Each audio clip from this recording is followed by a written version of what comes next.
The screech of tires was a feral scream tearing through the mundane symphony of late afternoon traffic, a sound that ripped David's world apart. One moment he was smiling, watching his wife, Chloe, her silhouette beautifully rounded with their 8-month pregnancy, wave goodbye from the curb as he prepared to cross to his parked patrol car. The next, a flash of movement, a blur of beige, and Chloe was airborne, her arms flailing, her cry of shock swallowed by the roar of an oncoming truck.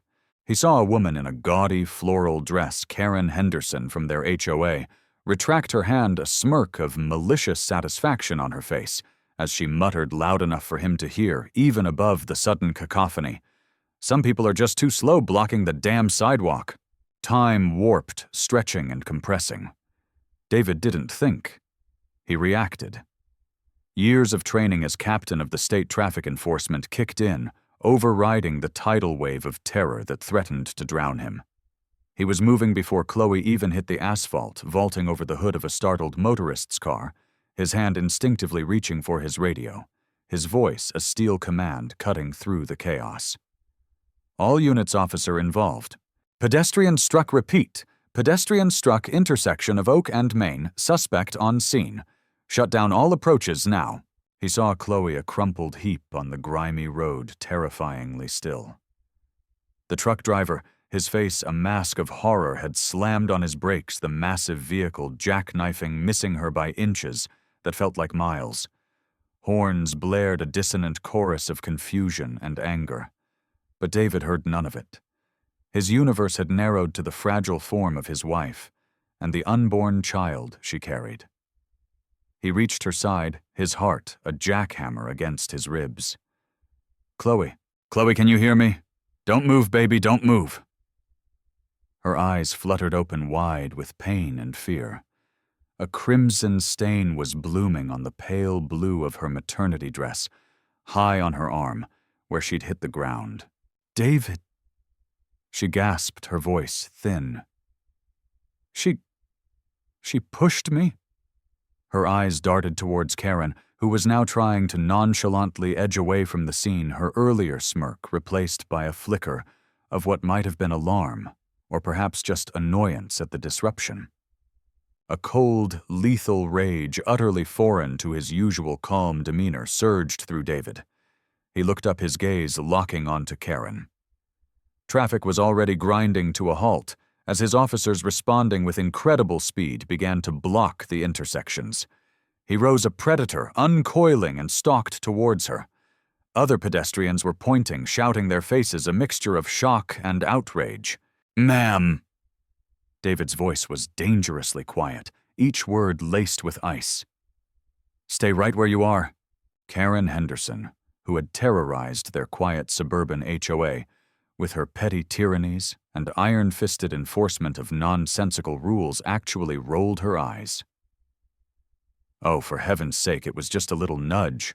She was taking up the whole sidewalk, waddling along. If she can't handle a little city bustle, she should stay home. She sniffed dismissively. "Besides, I have an important appointment." David was close enough now to see the tiny, cruel lines around her mouth, the arrogant tilt of her chin. He pulled out his badge, the gold shield catching the afternoon sun. "Karen Henderson. I am Captain David Miller of the State Traffic Enforcement. You are under arrest for attempted murder and aggravated assault." Her jaw dropped. The color drained from her face, leaving her looking sallow and suddenly older. "Attempted murder? Are you insane? I barely touched her. And you live in my neighborhood. You can't arrest me. You deliberately shoved my 8 months pregnant wife into oncoming rush hour traffic."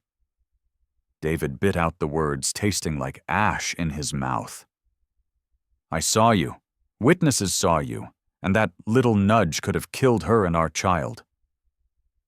He reached for his handcuffs, the metallic click loud in the sudden lull, as sirens wailed in the distance, growing closer. "You have the right to remain silent." The scene at Oak and Main had been idyllic just moments before the shove. Chloe had accompanied David to a specialist appointment for their baby, a final checkup that had pronounced everything perfectly on track. They were expecting a little girl, and the nursery at home was painted a soft yellow filled with tiny clothes and oversized teddy bears. Chloe had been radiant, her usual bright smile, even brighter with the glow of impending motherhood. She'd been talking animatedly about names, her hand resting protectively on her swollen belly as they walked towards the crossing. David had been teasing her, suggesting outlandish, old-fashioned names just to see her laugh. That laughter, abruptly silenced, now echoed like a ghost in his mind. Karen Henderson had been a persistent thorn in their side ever since they moved into the Willow Glen HOA 2 years prior. Her complaints were legendary: the precise height of their lawn, the color of their welcome mat, the excessive friendliness of their golden retriever before he passed last year. She seemed to thrive on control, on making others uncomfortable. Chloe, with her gentle nature, had always tried to appease her, to smooth things over, while David had mostly ignored her, viewing her as a ridiculous but largely harmless nuisance. He'd never imagined she was capable of such vicious physical malice. What could have possessed her? A moment of extreme impatience, a deep-seated resentment that had festered into something monstrous. Or was she simply a cruel person who saw an opportunity to inflict pain? Paramedics arrived with stunning efficiency, their calm professionalism a stark contrast to the swirling emotions on the street.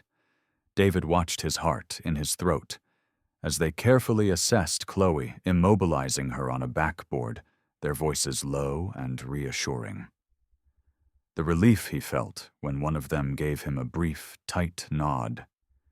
"She's stable, Captain, but we need to get her to Memorial fast," was immense, but fleeting, immediately replaced by the cold fury as he turned back to Karen. She was now blustering, indignant, threatening lawsuits, demanding to speak to his superiors. "You're abusing your authority, Miller. This is a personal vendetta. I'll have your badge for this." Her voice was shrill, attracting more attention. "Save it." David set his voice flat. He handed her over to 2 of his arriving officers, a grim-faced sergeant he'd known for years. "Sergeant Riley, book her. Attempted murder, 2 counts. 1 for my wife, 1 for my unborn child. Aggravated assault. Reckless endangerment. Read her rights again. Ensure she understands them. I want everything by the book." "Yes, Captain." Riley set his eyes, expressing a sympathy and understanding that David was grateful for. He watched them lead Karen away, still protesting, still threatening a pathetic, hateful figure amidst the flashing blue and red lights. Then he was in the ambulance, holding Chloe's hand, her skin cold despite the stuffy heat, whispering reassurances. He wasn't sure he felt himself. The crimson stain on her dress seemed to grow larger, a terrifying bloom against the pale fabric. The hours at the hospital were a torment. Chloe was rushed into emergency surgery for a compound fracture of her humerus and to monitor for any signs of placental abruption or fetal distress. David paced the waiting room, a caged animal, his uniform feeling restrictive, his mind replaying the scene over and over, the push, the fall, Karen's smirk. Each time a fresh wave of rage and fear washed over him. His phone rang incessantly, his second-in-command updating him on the scene. The DA's office already involved his own chief, wanting a preliminary report. He answered mechanically, his thoughts a million miles away, in that operating room with Chloe and their baby. Finally, a surgeon, her face etched with fatigue, but her eyes kind, emerged. "Captain Miller, your wife is out of surgery. The arm is set, but it was a nasty break. More importantly, she and the baby are stable for now. We had a brief scare, some fetal heart rate deceleration, but it's resolved. We'll need to keep her under close observation for the next few days, but right now the prognosis is cautiously optimistic." Relief so potent it made his knees weak, flooded through him. He sank into a chair, the adrenaline finally ebbing, leaving him shaky and exhausted. Cautiously optimistic. He'd take it. He had to. Karen Henderson, meanwhile, had not remained silent or cooperative. After being booked, she'd made her one phone call to a high-powered, notoriously aggressive defense attorney, Alistair Finch, known for his scorched earth tactics and his ability to find loopholes where none seemingly existed. Finch had arranged her bail a surprisingly low amount for the severity of the charges, arguing Karen had no prior record-strong community ties and was not a flight risk. Within 24 hours, Karen was back in Willow Glen, and the next phase of David and Chloe's nightmare began. The first salvo was a series of anonymous calls to David's office, complaining about his unprofessional conduct and abuse of power at the arrest scene. Then carefully worded posts began appearing on the Willow Glen HOA online forum, not directly from Karen, but from her known allies on the board. These posts questioned the official narrative of the incident, hinted at Chloe being clumsy or distracted, and suggested David was overreacting due to his personal involvement. "Are we sure this wasn't just an unfortunate accident being blown out of proportion by an overzealous husband?"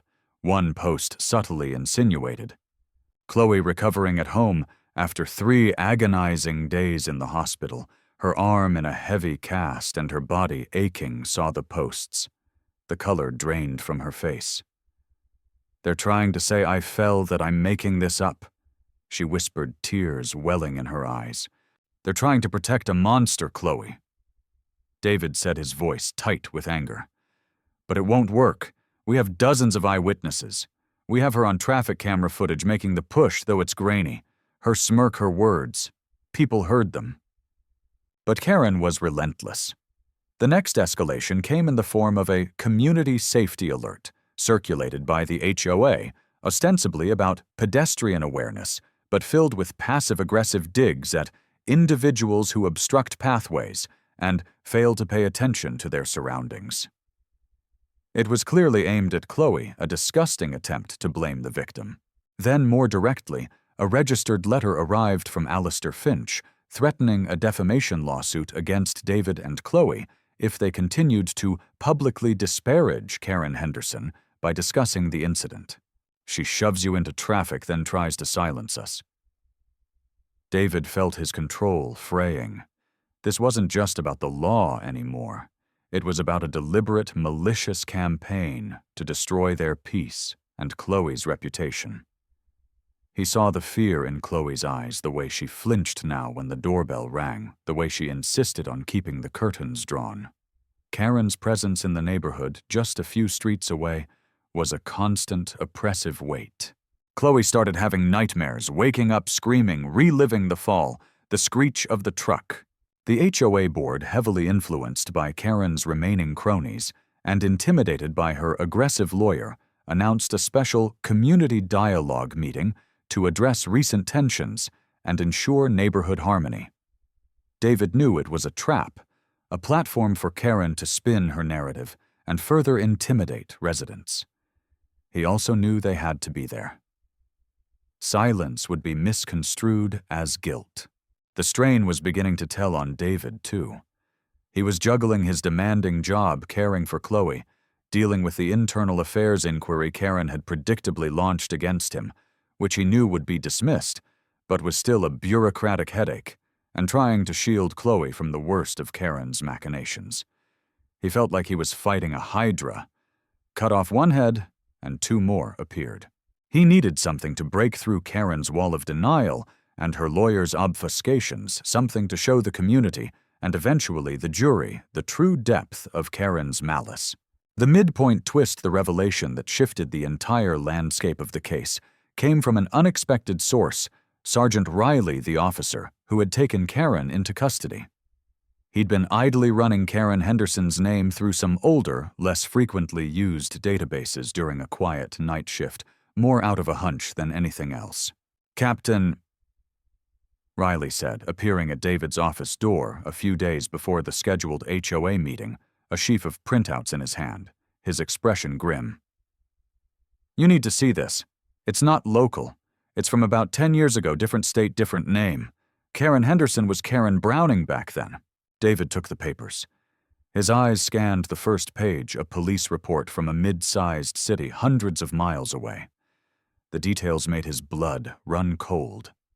Karen Browning had been arrested for a road rage incident. according to the report after a minor traffic altercation where she felt another driver had cut her off. She had followed the driver, a young mother with a toddler in the car, for several miles, eventually forcing her off the road into a ditch. The mother had suffered minor injuries, the toddler thankfully unharmed but terrified.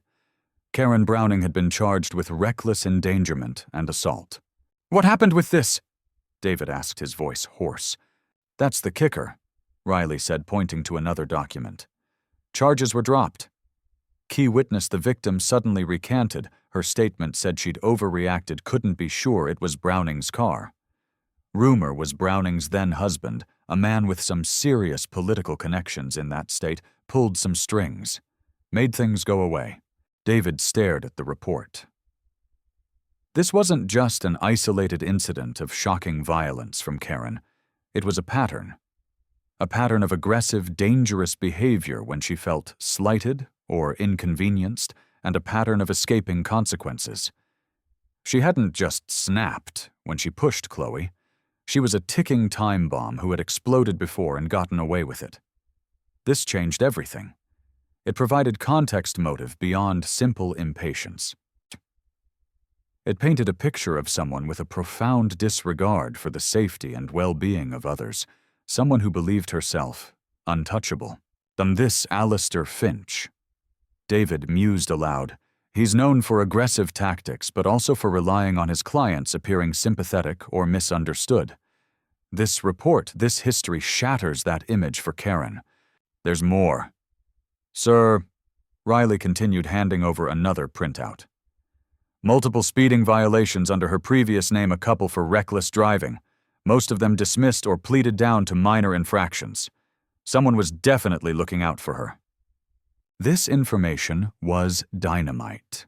While past charges that were dropped couldn't be directly used as evidence of guilt in the current case, the pattern of behavior, if it could be legally introduced to counter any defense claims of it being an out-of-character incident or an accident, would be devastating to Karen's credibility.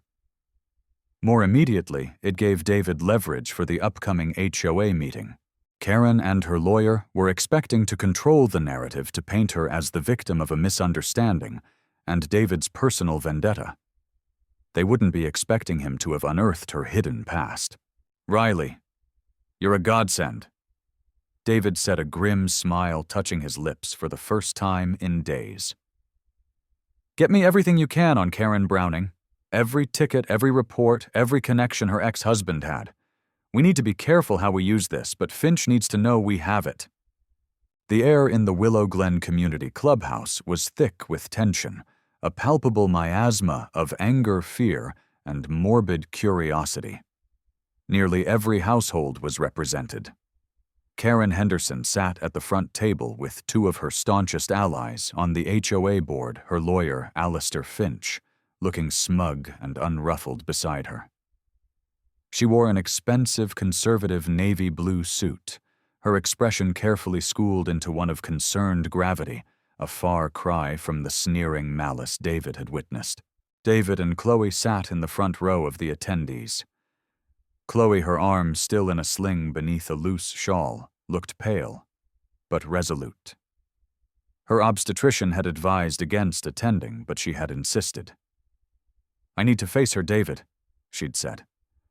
"I won't let her intimidate me into hiding." He admired her strength even as it terrified him. Their baby girl was due in less than 4 weeks now, and the stress was the last thing Chloe needed. The HOA president, a timid man named Gerald Perkins, who was visibly uncomfortable, opened the meeting. This informal gathering is to allow for a community dialogue regarding the unfortunate incident of last week, and to, promote understanding. Alistair Finch took the floor immediately, his voice smooth as silk. "Thank you, Mr. Perkins. My client, Mrs. Henderson, wishes to express her profound regret for the accidental collision that occurred. She is, as you can imagine, deeply distressed by Mrs. Miller's injuries and wishes her a swift and full recovery. However, it is imperative that this community understands that what transpired was a tragic accident, not a malicious act, as has been so unfairly portrayed by certain parties with a clear personal agenda. He cast a pointed look at David. Mrs. Henderson has been subjected to a trial by media, and indeed a premature and unwarranted legal assault by an individual who frankly should have recused himself due to a clear conflict of interest. Murmurs rippled through the crowd.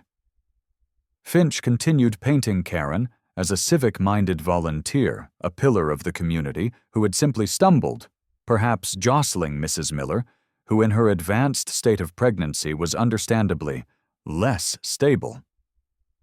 The implication was clear. It was Chloe's fault for being there, for being pregnant, for being in Karen's way. When Finch finished, Karen herself spoke, her voice trembling slightly, a performance of remorse. "I am just heartsick about what happened to Chloe. If I could take it back, I would. I never ever meant for anyone to get hurt. I hope in time you can all forgive me for this terrible accident." David listened, his anger, a cold, hard knot in his stomach. This was precisely the narrative they were trying to build. He stood up, and a hush fell over the room.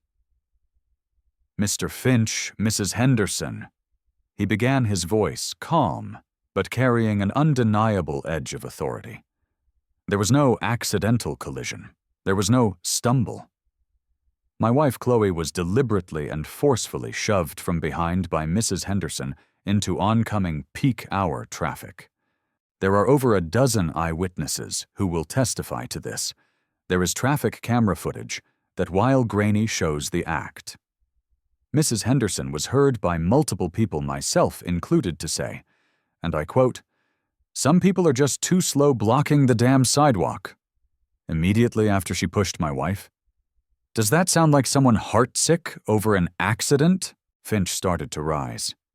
"Now see here, Captain Miller, you are twisting." David held up a hand, and in it was a copy of the police report from 10 years prior. Perhaps, Mr. Finch, before you speak of twisting facts, you should familiarize yourself with your client's full history. For example, a road rage incident in Northwood Creek, Pennsylvania, 10 years ago. The name Karen Browning mean anything to you? Or to you, Mrs. Henderson, following another driver, a young mother with her child in the car, forcing her off the road into a ditch because she felt cut off. Charges of reckless endangerment and assault were filed. A collective gasp swept through the room. Karen Henderson's face went ashen. Finch looked momentarily stunned, his composure finally cracking. "This is irrelevant and prejudicial," Finch blustered. "An old, dismissed matter. Dismissed under questionable circumstances, it seems." David pressed on his gaze, unwavering. "Much like numerous speeding tickets and reckless driving citations that were also conveniently made to disappear. Does this sound like a person prone to accidents, Mr. Finch? Or does it sound like a person with a long-standing pattern of aggressive, dangerous behavior and a belief that she is above the consequences that apply to everyone else?" The atmosphere in the room had shifted dramatically. Doubt and suspicion now tinged the faces looking at Karen.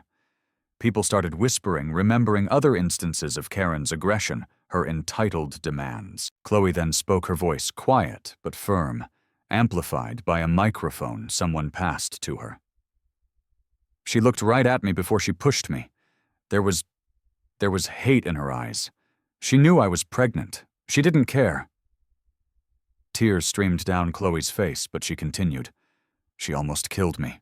She almost killed our baby. This wasn't an accident. And for her to stand there and lie to try and make me responsible, it's monstrous." An elderly woman, Mrs. Albright, who lived across from Karen, stood up shakily. I saw her too. From my window. She looked back after Chloe fell. She was smiling. Just for a second. Then she looked annoyed when the traffic stopped. The dam had broken. One by one, other residents began to speak. Not about this specific incident, but about Karen's history within Willow Glen, her bullying tactics on the HOA board, her verbal abuse of neighbors over trivial matters, her general aura of menace and entitlement. The narrative Karen and her lawyer had tried to craft was unraveling with every heartfelt, angry, or fearful testimony. Karen Henderson, seeing her support evaporate, her carefully constructed facade shattered, lunged to her feet, her face contorted in a mask of fury. "Lies, all of you liars! You're just jealous! You can't stand anyone who tries to maintain standards!" She pointed a trembling finger at David. "You orchestrated this! This is a witch hunt!" Finch was desperately trying to pull her back to silence her, but it was too late.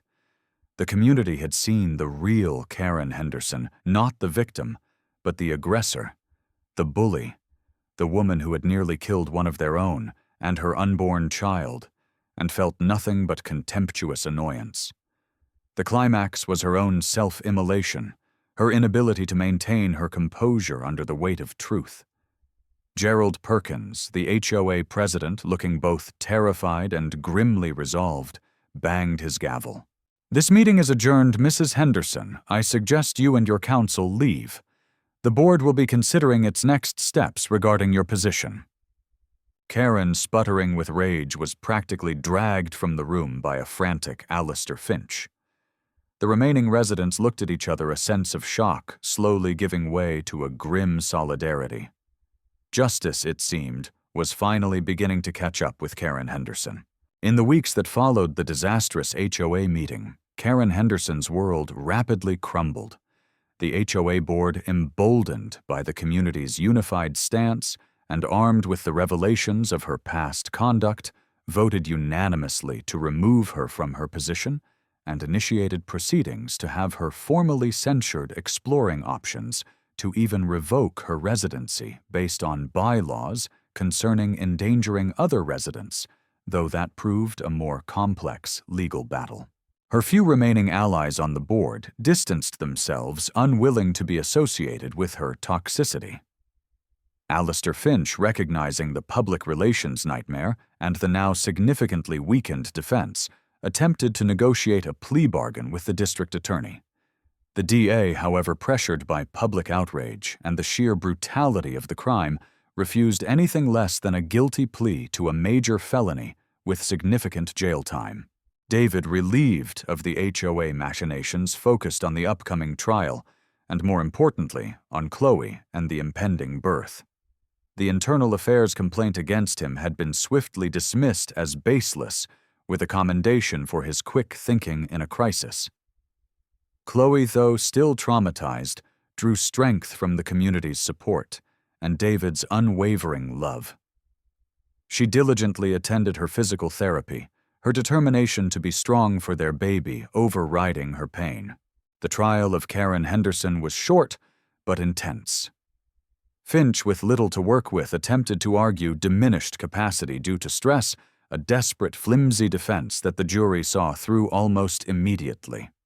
Witness after witness from the bystanders at the scene to Mrs. Albright painted a damning picture of Karen's actions and her callous indifference. The evidence of her past road rage incident, while not presented as direct proof of guilt in this case, was allowed by the judge to rebut the defense's claims of her being a gentle, community-minded person who simply snapped. The prosecution highlighted her pattern of aggression and entitlement. David testified, his voice calm and professional, as he recounted the events, but the courtroom could feel the undercurrent of a husband's anguish and a father's protective fury. Chloe did not have to testify. Her previous statements and the overwhelming eyewitness testimony were sufficient. The most impactful moment came when the grainy traffic camera footage was played, and despite its poor quality, the unmistakable deliberate shove was visible, followed by Karen's fleeting, chilling smirk before she turned away. The jury returned a verdict in less than 3 hours guilty of attempted manslaughter. The prosecution had slightly reduced the charge from attempted murder to ensure a conviction given the complexities of proving intent to kill versus intent to cause grievous harm that could foreseeably lead to death, and guilty of aggravated assault with a deadly weapon. Her own body used to propel Chloe into traffic. Karen Henderson.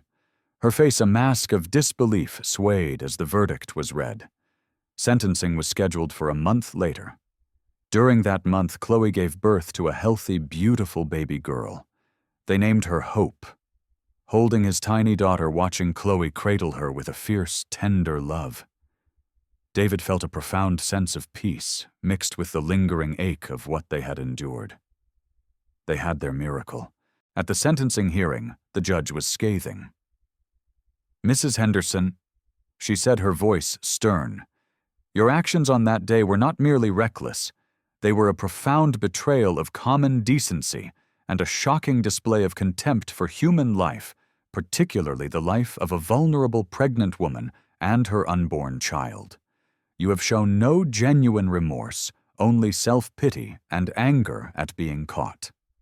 This community, and indeed any civilized society, cannot tolerate such behavior." Karen Henderson was sentenced to 10 years in state prison, with eligibility for parole after 7. She was also ordered to pay significant restitution to Chloe for medical expenses and emotional distress. As she was led away in handcuffs, no longer smirking, no longer defiant, but a broken and diminished figure, a collective sigh of relief seemed to emanate from the gallery, where many Willow Glen residents, including David and a recovering Chloe, holding baby Hope, had gathered. The aftermath in Willow Glen was transformative. The HOA board, now free of Karen's corrosive influence, implemented new guidelines focused on community well-being rather than petty rule enforcement. Neighbors made a conscious effort to be kinder, more supportive of one another. The street corner at Oak and Main, once a site of terror, became a symbol of their community's resilience. Someone planted a small flower garden there, a splash of color and life. David and Chloe with baby Hope began to truly heal. The nightmares faded for Chloe, replaced by the sweet exhaustion of new motherhood. David found joy in the simple things: Hope's first smile, the warmth of her tiny hand in his, the peaceful sight of his wife and daughter sleeping. The ordeal had scarred them, but it had not broken them. It had, in fact, forged an even deeper bond between them, and with their community, a community that had stood up to a bully and chosen compassion. Justice had been served not just in a courtroom, but in the quiet strength of ordinary people doing the right thing, and in the laughter of a baby who represented a future Karen Henderson had tried and failed to destroy.